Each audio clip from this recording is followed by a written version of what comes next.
Hi hello friends, MP cooking ವ್ಲಾಗ್ಸ್ಗೆ ಸ್ವಾಗತ. ನಾನಿವತ್ತು ಕ್ಯಾಪ್ಸಿಕಮ್ ರೈಸ್ ಬಾತ್ನ ಮಾಡ್ತಾ ಇದ್ದೀನಿ. ಇದು ಬೆಳಗಿನ ಬ್ರೇಕ್ಫಾಸ್ಟಿಂದ ಹಿಡಿದು ಮಕ್ಕಳು ಲಂಚ್ ಬಾಕ್ಸ್ವರೆಗೂ ತುಂಬಾ ಇಷ್ಟವಾಗಂತಹ ರೆಸಿಪಿ. ಆಗಿದನ್ನ ಮಾಡೋದು ಕೂಡ ತುಂಬಾ ಈಸಿ ಆಗಿ ಫಟಾಫಟ್ ಅಂತ ಆಗೋಗುತ್ತೆ. ಇವಾಗ ನಾನು ಈ ಗ್ಲಾಸಲ್ಲಿ 1.5 ಲೋಟ ಅಕ್ಕಿನ ತಗೊಂಡಿದ್ದೀನಿ.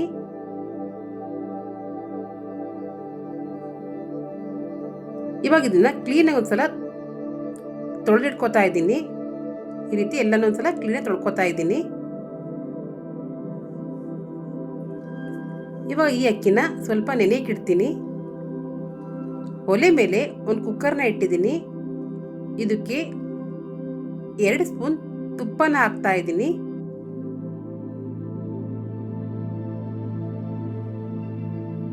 ನಂತರ ಎಣ್ಣೆನೂ ಕೂಡ ಸೇರಿಸ್ಕೊತಾ ಇದ್ದೀನಿ.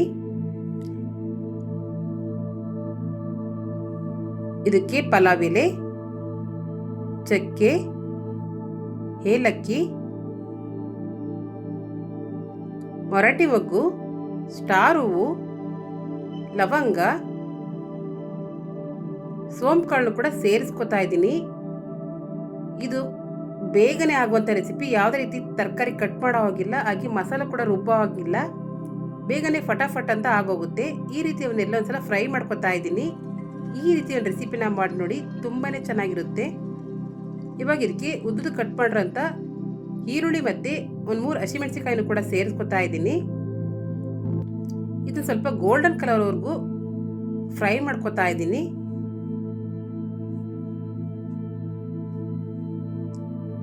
ಈ ರೆಸಿಪಿನ ಮಾಡಿ ನೋಡಿ, ನೀವೇ ತುಂಬಾ ಇಷ್ಟಪಟ್ಟು ತಿಂತೀರಾ. ಇದಕ್ಕೆ ಉದ್ದುದು ಕಟ್ ಮಾಡಿರೋಂತಹ ಟೊಮೊಟೊನು ಕೂಡ ಸೇರಿಸ್ಕೊತಾ ಇದ್ದೀನಿ. ನಾನಿಲ್ಲಿ ಸಿಹಿ ಟೊಮೊಟೊನ ಸೇರಿಸ್ಕೊತಾ ಇದ್ದೀನಿ. ಇದನ್ನು ಕೂಡ ಸ್ವಲ್ಪ ಮೆತ್ತಗಾಗೋವರೆಗೂ ಫ್ರೈ ಮಾಡ್ಕೋಬೇಕು. ಈ ರೀತಿ ಫ್ರೈ ಮಾಡ್ಕೊಂಡಿದ್ದೀನಿ. ಇವಾಗ ಇದಕ್ಕೆ ಉದ್ದುದಕ್ಕೆ ಕಟ್ ಮಾಡಿರೋಂಥ ಕ್ಯಾಪ್ಸಿಕಮ್ನ ಸೇರಿಸ್ಕೊತಾ ಇದ್ದೀನಿ. ಕ್ಯಾಪ್ಸಿಕಮ್ನ ತುಂಬ ಮೆತ್ತು ಮಾಡ್ಕೊಳ್ಳೋದು ಬೇಡ, ಜಸ್ಟ್ ಈ ರೀತಿ ಫ್ರೈ ಮಾಡ್ಕೊಂಡ್ರೆ ಸಾಕು. ಇವಾಗ ನಾನು ಇದಕ್ಕೆ ನೆನೆ ಹಾಕಿರೋಂಥ ಬಟಾಣಿನ ಸೇರಿಸ್ಕೊತಾ ಇದ್ದೀನಿ. ನಾನು ಒಣ ಬಟಾಣಿನ ಓವರ್ ನೈಟ್ ನೆನೆ ಹಾಕೊಂಡಿದ್ದೆ, ಅದನ್ನು ಕೂಡ ಸೇರಿಸ್ಕೊತಾ ಇದ್ದೀನಿ. ನೀವು ಬೇಕಿದ್ರೆ ಹಸಿ ಬಟಾಣಿನ ಕೂಡ ಸೇರಿಸ್ಕೋಬಹುದು.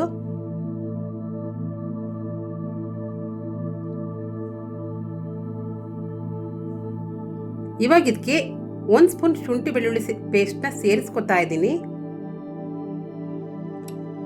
ಇದನ್ನು ಕೂಡ ಸ್ವಲ್ಪ ಹಸಿ ವಾಸನೆ ಹೋಗೋವರೆಗೂ ಫ್ರೈ ಮಾಡ್ಕೊತಾ ಇದ್ದೀನಿ. ಇವಾಗ ಇದಕ್ಕೆ 1 ಸ್ಪೂನ್ ಅಚ್ಕಾರದ ಪುಡಿ,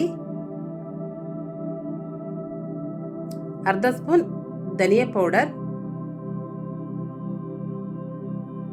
1 ಸ್ಪೂನ್ ಗರಂ ಮಸಾಲನ್ನು ಕೂಡ ಸೇರಿಸ್ಕೊತಾ ಇದ್ದೀನಿ.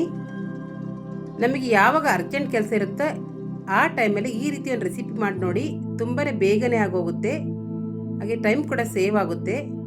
ಇವಾಗ ಇದಕ್ಕೆ ನೆನೆ ಹಾಕಿರುವಂತಹ ಅಕ್ಕಿನ ಕೂಡ ಸೇರಿಸ್ಕೊತಾ ಇದ್ದೀನಿ.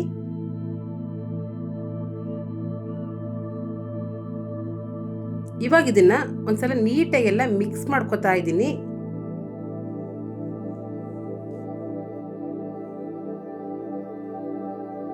ನಾನು ಈ ರೀತಿ ಮಿಕ್ಸ್ ಮಾಡ್ಕೊಂಡಿದ್ದೀನಿ ಎಲ್ಲಾನು.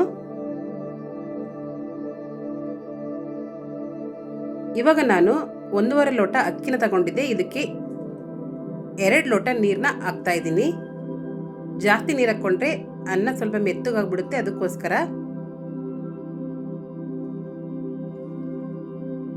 ಈ ರೀತಿ ಒಂದ್ಸಲ ಮಿಕ್ಸ್ ಮಾಡ್ಕೊತಾ ಇದ್ದೀನಿ. ಇವಾಗ ಇದಕ್ಕೆ ರುಚಿಗೆ ತಕ್ಕಷ್ಟು ಉಪ್ಪನ್ನು ಕೂಡ ಸೇರಿಸ್ಕೊತಾ ಇದ್ದೀನಿ. ಈ ಟೈಮಲ್ಲಿ ನೀವು ಉಪ್ಪು, ಖಾರ, ಹುಳಿ ಎಲ್ಲನೂ ಒಂದ್ಸಲ ನೀವು ಕೂಡ ಚೆಕ್ ಮಾಡ್ಕೊಳ್ಳಿ. ಇವಾಗ ಇದಕ್ಕೆ ಕಟ್ ಮಾಡಿರೋಂಥ ಕೊತ್ತಂಬರಿ ಸೊಪ್ಪನ್ನು ಕೂಡ ಸೇರಿಸ್ಕೊತಾ ಇದ್ದೀನಿ. ಈ ರೀತಿ ಒಂದ್ಸಲ ಮಿಕ್ಸ್ ಕೂಡ ಮಾಡ್ಕೋತೀನಿ. ಇವಾಗ ಇದನ್ನ ಒಂದು 10 ನಿಮಿಷ ನೀರನ್ನ ಕುದಿಯಕ್ಕೆ ಬಿಡ್ತೀನಿ. ನೀವೇ ನೋಡ್ತಿರ್ಬೋದು, ನೀರು ಕೂಡ ಕುದಿ ಬಂದಿದೆ, ಅನ್ನ ಸ್ವಲ್ಪ ಬೆಂದಂಗೆ ಆಗಿದೆ.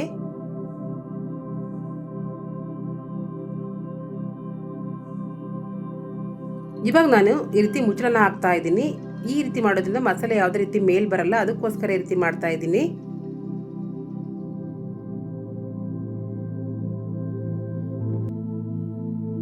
ನೀವು ನೋಡ್ಬೋದು ಯಾವುದೇ ರೀತಿ ಮಸಾಲೆ ಕೂಡ ಮೇಲ್ ಬಂದಿಲ್ಲ. ತುಂಬ ಪರ್ಫೆಕ್ಟಾಗಿ ಬಂದಿದೆ. ನೀವೇ ನೋಡ್ಬೋದು ಯಾವ ರೀತಿ ಬಂದಿದೆ ಕ್ಯಾಪ್ಸಿಕಮ್ ರೈಸ್ ಬಾತ್ ಅಂತ. ಇವಾಗ ಎಲ್ಲನೂ ಒಂದ್ಸಲ ಮಿಕ್ಸ್ ಮಾಡ್ಕೊತಾ ಇದ್ದೀನಿ.